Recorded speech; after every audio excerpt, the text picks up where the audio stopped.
Ranava Greenwich, where the dream of luxury and nature truly comes home.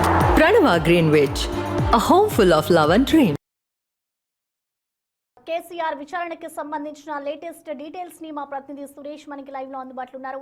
Suresh, మనం చూస్తున్నాం ఇటు కేసీఆర్ విచారణ ప్రారంభమయ్యి కూడా 3 గంటలు గడిచింది. సో ఎన్ని గంటల పాటు విచారించే అవకాశాలు కనిపిస్తున్నాయి? డీటెయిల్స్ ఏమైనా తెలుసాయా?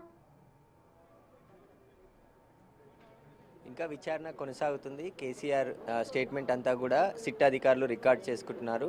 ఆయనని సుదీర్ఘంగా విచారిస్తున్నారు. అయితే మరొక గంటలో విచారణ ముగుస్తుందని చెప్తున్నారు. కానీ సిట్ అధికారులు బయటికి వచ్చినప్పుడే ముగిసిందని చెప్పేసి తెలిసే అవకాశం ఉంది. ప్రస్తుతం అయితే కేసీఆర్ ఇంటి వద్ద ఇంకా పోలీసులు పహారా కాస్తూనే ఉన్నారు. విచారణ అయిపోయే వరకు కూడా పోలీస్ బందోబస్తు కొనసాగుతుందని చెప్తున్నారు. ముఖ్యంగా కేసీఆర్కి సంబంధించి నిందితులు ఇచ్చినటువంటి స్టేట్మెంట్ ఆధారంగా ఆయనను విచారిస్తున్నారు. ఎస్ఐబి కార్యాలయంలో డిసెంబర్ 4వ తేదీన ధ్వంసం చేసిన ఎవిడెన్స్ అంతా కూడా, ఎందుకంటే హార్డ్ డిస్కులు కావచ్చు, అక్కడ సీసీ కెమెరాలు ఆఫ్ చేసి పూర్తిగా అక్కడ ఉన్నటువంటి ఎన్నో సంవత్సరాల నుంచి సేకరించిన ఆధారాలను కూడా ధ్వంసం చేయడం జరిగింది. ఈ ధ్వంసం చేయడానికి ప్రభాకర్ రావుకి ఎవరు ఆదేశాలు ఇచ్చారు, ఎందుకు ధ్వంసం చేయాల్సి వచ్చింది, ఫోన్ ట్యాపింగ్కి సంబంధించి ఎక్విప్మెంట్ కూడా, అంటే ఇప్పుడు కిరణ్ ఎక్విప్మెంట్ని కూడా తీసుకొచ్చి ఇక్కడ పెట్టాల్సిన అవసరం ఏమొచ్చిందనే దానికి సంబంధించి కూడా విచారించినట్టు తెలుస్తుంది. ముఖ్యంగా రాధాకిషన్ రావుకు సంబంధించిన స్టేట్మెంట్ ఆధారంగానే కేసీఆర్ని విచారిస్తున్నారు. ఈ ఫోన్ ట్యాపింగ్కి సంబంధించి నిందితులు ఇచ్చిన స్టేట్మెంట్తో పాటు బాధితులు ఇచ్చిన స్టేట్మెంట్ కావచ్చు, వీటన్నిటికి సంబంధించి కొన్ని క్వశ్చన్స్ పికప్ చేసి కేసీఆర్ని విచారిస్తున్నారు. అంటే సుదీర్ఘంగా 3 గంటలకు విచారణ ప్రారంభమైనప్పటి నుంచి కూడా 6 అధికారులు కేసీఆర్ని ఈ కేసుకు సంబంధించి ఇన్వాల్వ్మెంటు, ప్రభాకర్ రావుని నియమించడంలో ఎందుకు నియమించాల్సి వచ్చింది, రాధాకిషన్ రావుని టాస్క్ ఫోర్స్ డీసీపీగా అన్ని సంవత్సరాలు ఎలా కంటిన్యూ చేశారు, వాటికి సంబంధించిన క్వశ్చన్స్ కూడా కేసీఆర్ని అడుగుతున్నారు. అంతేకాకుండా రాజకీయ నాయకులు, వ్యాపారవేత్తలు, జర్నలిస్టులు, న్యాయమూర్తులకు సంబంధించిన ఫోన్ నెంబర్లని ట్యాపింగ్ చేయాలని చెప్పేసి ప్రభాకర్ రావుకి, ప్రణీత్ రావుకి ఏమైనా ఆదేశాలు ఇచ్చారా? ప్రభాకర్ రావు, రాధాకిషన్ రావు నేరుగా మీతోని కలిసేవారు అంటున్నారు. ఎలాంటి ఆదేశాలు ఇచ్చేవారు?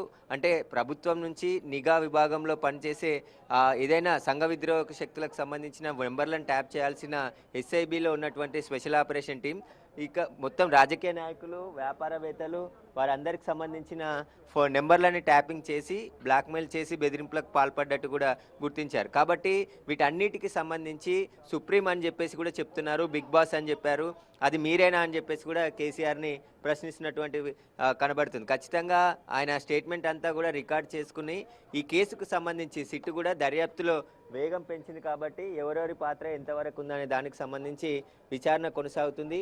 దాదాపు 3 గంటలకు పైగా కేసీఆర్ని విచారిస్తున్నారు. 7 గంటలకి విచారణ ముగిసే అవకాశం ఉందని చెప్తున్నారు. బీఆర్ఎస్ భవన్లో విచారణ ముగిసిన తర్వాత ప్రెస్ మీట్ పెట్టే అవకాశాలు కూడా ఉన్నాయని చెప్తున్నారు. కానీ ఈ కేసుకు సంబంధించి ఇప్పటి వరకు హరీష్ రావు, సంతోష్ రావు, కేటీఆర్ని విచారించారు. ఈరోజు కేసీఆర్ని విచారిస్తున్నారు. అయితే రాధాకిషన్ రావు, ప్రభాకర్ రావు ఇచ్చినటువంటి స్టేట్మెంట్ ఆధారంగా కొన్ని ఆధారాలను కూడా ఈ కేసుకు సంబంధించి, ఎందుకంటే వాట్సాప్ చాటింగ్, వాట్సాప్ కాల్స్ కూడా రాధాకిషన్ రావు, ఇటు ప్రభాకర్ రావు మాట్లాడారు. కాబట్టి వారితో మాట్లాడాల్సి వస్తే ఏ విషయంలో మాట్లాడారు, వాటికి సంబంధించిన వివరాలు కూడా ప్రశ్నిస్తున్నట్టు తెలుస్తుంది. సుదీర్ఘంగా ఆయన విచారణ కొనసాగుతుంది. అయితే కేసీఆర్ చెప్పే ప్రతి మాట కూడా పూర్తిగా టైప్ చేసుకొని వాటికి సంబంధించి విచారణ పూర్తయిన తర్వాత ఆయన సంతకాలు తీసుకొని ఇక్కడి నుంచి తిరిగి వెళ్ళే అవకాశం ఉంది. కానీ ఫర్దర్గా సిట్ ఏం చేయబోతుంది అనేది ఇప్పుడు ఉత్కంఠగా మారింది. ఎందుకంటే ఈ సిట్ని ఏర్పాటు చేసిన తర్వాత 9 మంది అధికారులను నియమించి అందులో సిట్లో పెట్టి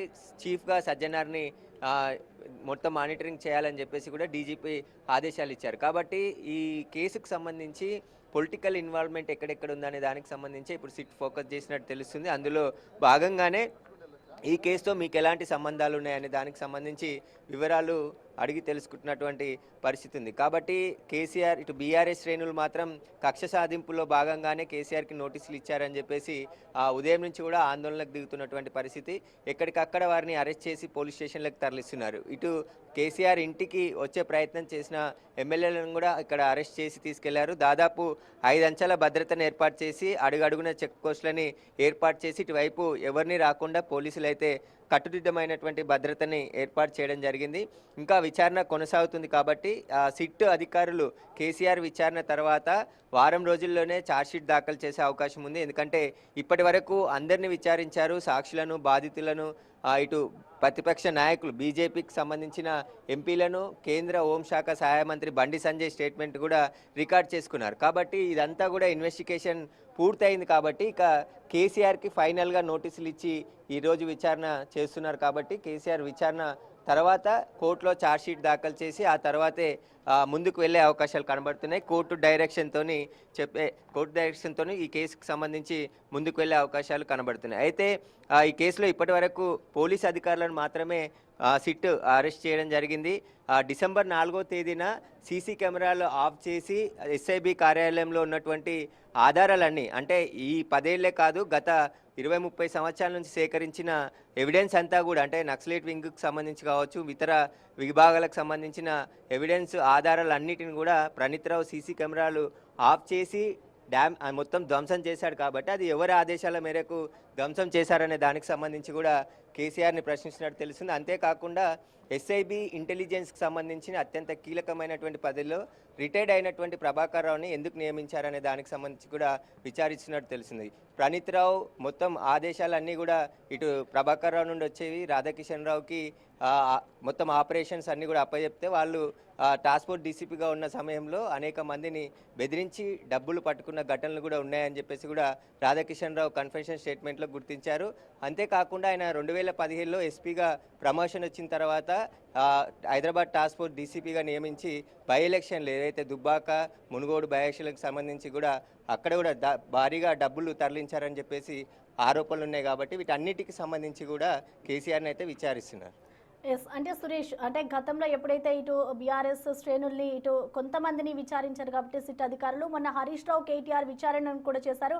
వాటన్నిటిని పరిగణలోకి తీసుకొని ఇప్పుడు విచారణ చేస్తున్నారు. కాబట్టి ఇప్పుడు కేసీఆర్ ఇచ్చే ఆన్సర్స్ అండ్ అలాగే ఇన్వెస్టిగేషన్స్ పై ఇప్పుడు ఎటువంటి ఎఫెక్ట్ చూపిస్తుంది అనుకోవచ్చు ఆయన ఇచ్చే ఆన్సర్స్ అన్నిటిని చూస్తే? అంటే గతంలోనే కేసీఆర్ ఈ ఫోన్ ట్యాపింగ్ సంబంధించి స్పందించడం జరిగింది. ఫోన్ ట్యాపింగ్ అనేది పోలీసు విభాగంలో జరుగుతూ ఉంటుంది. దేశ భద్రతకు కావచ్చు, సంఘ విద్రోహ శక్తులకు సంబంధించిన సమాచారం తెలుసుకోనిక జరుగుతుంది. నిఘా టీం ఏం చేస్తుంది అనేది నాకెలా తెలుస్తుంది? వాటికి సంబంధించి రిపోర్ట్ మాత్రమే నాకు ఇస్తారు. ఆ రిపోర్ట్ మేము తీసుకుంటాము. అందులో వాళ్ళు ఎవరెవరిని కలుస్తారు, ఎవరెవరితో మాట్లాడతారు, ఏం చేస్తారు అనేది మాకెట్లా తెలుస్తుంది. దానికి సంబంధించి మా ఇన్వాల్వ్మెంట్ ఏముంటుందని చెప్పేసి కూడా కేసీఆర్ మాట్లాడడం జరిగింది. అది ఒక పోలీస్ శాఖకు సంబంధించిన ఇన్వెస్టిగేషన్, గూఢచార వ్యవస్థ ఉంటుంది కాబట్టి అందులో భాగంగానే చేసి ఉంటారని చెప్తున్నారు. కానీ ఎమ్మెల్యేల ఫామ్ హౌస్ కొనుగోలు కేసుకు సంబంధించి బీజేపీ పార్టీ కొంతమంది బీఆర్ఎస్ ఎమ్మెల్యేలను కొనుగోలు చేస్తుందని చెప్పేసి కూడా ఆరోపించి అందులో ఒక ఆపరేషన్ చేసి అప్పుడుగా సైబరాబాద్ కమిషనర్గా ఉన్నటువంటి స్టీఫెన్ రవీంద్ర ఆధ్వర్యంలో అక్కడ పట్టుకోవడానికి వెళ్ళారు. అప్పుడు కేసీఆర్ ప్రెస్ మీట్ పెట్టినప్పుడు కొన్ని ఆడియో టేపులు కూడా ప్రెస్ మీట్లో ప్లే చేశారని చెప్పేసి కూడా చెప్తున్నారు. కాబట్టి వాటన్నిటిని ఎక్కడి నుండి వచ్చాయి, అవి ఎవరు ఇచ్చారు, ప్రభాకర్ రావు ఇచ్చాడా లేదంటే రాధాకిషన్ రావు ఆయనకు తెచ్చిచ్చారు, ఎవరు ఇచ్చారనే దానికి సంబంధించి కూడా విచారిస్తున్నట్టు తెలుస్తుంది. దీనికి సంబంధించి ఆ కేసులో ఉన్నటువంటి నందకిషోర్కి సంబంధించి కూడా ఆయన స్టేట్మెంట్ను రికార్డ్ చేయడం జరిగింది. మొత్తం అంటే గతంలో జర్నలిస్టులు, రాజకీయ నాయకులు, వ్యాపారవేత్తలు వీరందరికి సంబంధించిన ఫోన్లు కూడా ట్యాపింగ్ చేశారు. కాబట్టి అవన్నీ కూడా బయటకు వచ్చాయని చెప్పి సిట్టు గుర్తించింది. వీటన్నిటిపైన కూడా ఈరోజు సుదీర్ఘంగా కేసీఆర్ని విచారిస్తున్నట్టు తెలుస్తుంది.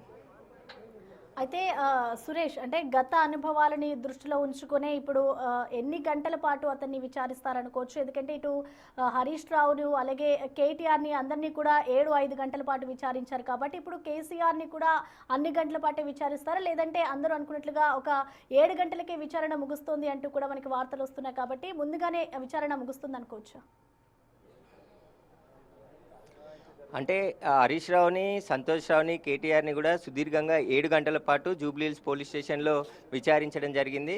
కానీ కేసీఆర్కి సంబంధించి విచారణ ఆయన వయసు రీత్యా ఆయన మాజీ సీఎం కాబట్టి సుప్రీంకోర్టు గైడ్లైన్స్ ప్రకారం ఆయన నివాసంలో, అంటే మీరు ఎక్కడైతే విచారణ చేయమంటారో అక్కడికి వచ్చి విచారిస్తామని చెప్పేసి కూడా సిట్ అధికారులు నోటీసులో పేర్కొనడం జరిగింది. కాబట్టి మరికొద్ది సేపట్లోనే విచారణ ముగిసే అవకాశాలు కనబడుతున్నాయి. 7:30కి బీఆర్ఎస్ భవన్లోకి అక్కడ ప్రెస్ మీట్ కూడా పెట్టే అవకాశం ఉందని చెప్పేసి కూడా సమాచారం వస్తుంది. కాబట్టి మరొక గంటన్నరలో విచారణ ముగిసే అవకాశాలు కనబడుతున్నాయి. ఆ తర్వాత సిట్ అధికారులు ఇక్కడ నుండి అంటే ఉదయమే ఇక్కడ సిట్కు సంబంధించిన కంప్యూటర్స్ అదేవిధంగా ప్రింటరు కొంతమంది సిబ్బందిని కూడా మొత్తం 15 మంది బృందంతో ఇక్కడ విచారణ కొనసాగిస్తున్నారు. కాబట్టి విచారణ ముగిసిన తర్వాత ఇక్కడ నుంచి సిట్ అధికారులు వెళ్ళిపోయిన తర్వాత కేసీఆర్ ప్రెస్ మీట్ ఉండే అవకాశం ఉంటుంది.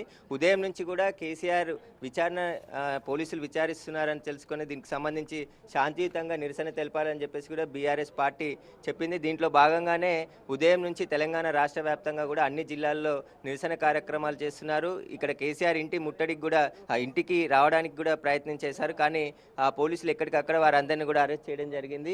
బీఆర్ఎస్ ఎమ్మెల్యేలు కూడా కేసీఆర్ ఇంటి వైపు వచ్చే ప్రయత్నం చేశారు. పోలీసులు రాజకీయ కక్షలో భాగంగానే కేసీఆర్ని విచారిస్తున్నారు. తెలంగాణ తెచ్చిన కేసీఆర్ని కేసులతో నోటీసులు ఇచ్చి విచారణ పేరుతో వేధింపులకు గురి చేయడం కరెక్ట్ కాదు అని చెప్పేసి కూడా చాలామంది ఆందోళనకు దిగడం, ఇటు అభిమానులు కావచ్చు, బీఆర్ఎస్ శ్రేణులు కావచ్చు, చాలామంది ఉదయం నుంచి కూడా నందినగర్ వైపు వచ్చే ప్రయత్నం చేస్తున్నప్పటికీ కూడా పోలీసులు భారీ బందోబస్తు ఏర్పాటు చేశారు. ఏ ఒక్కరిని కూడా ఇటువైపు రాకుండా వచ్చిన వారిని వచ్చినట్టుగా అరెస్ట్ చేసి తీసుకెళ్తున్నటువంటి పరిస్థితి ఉంది.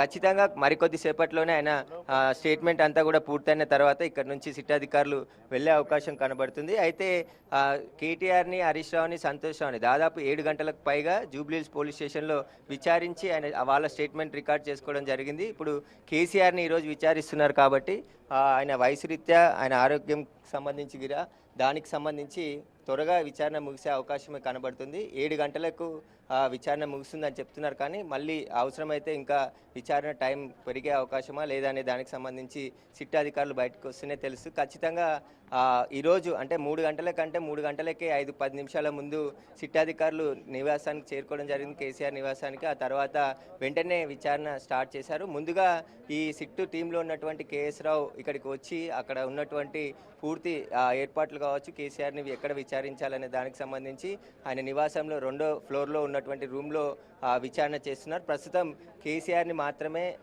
సిట్ అధికారులు లోపట విచారిస్తున్నారు. ఎవరిని కూడా అడ్వకేట్స్ కానీ లీగల్ టీంని కానీ ఎవరిని లోపలికి అనుమతించలేదు. వారి విచారణ పూర్తయిన తర్వాత ఇక్కడ నుంచి వెళ్ళాక మళ్ళీ అక్కడ ఉన్నటువంటి ఇంట్లో ఉన్నటువంటి ముఖ్య అనుచరులతో కేసీఆర్ భేటీ అయ్యి ఆ తర్వాత బీఆర్ఎస్ భవన్కు వెళ్ళే అవకాశం ఉంది. Right, thank you Suresh.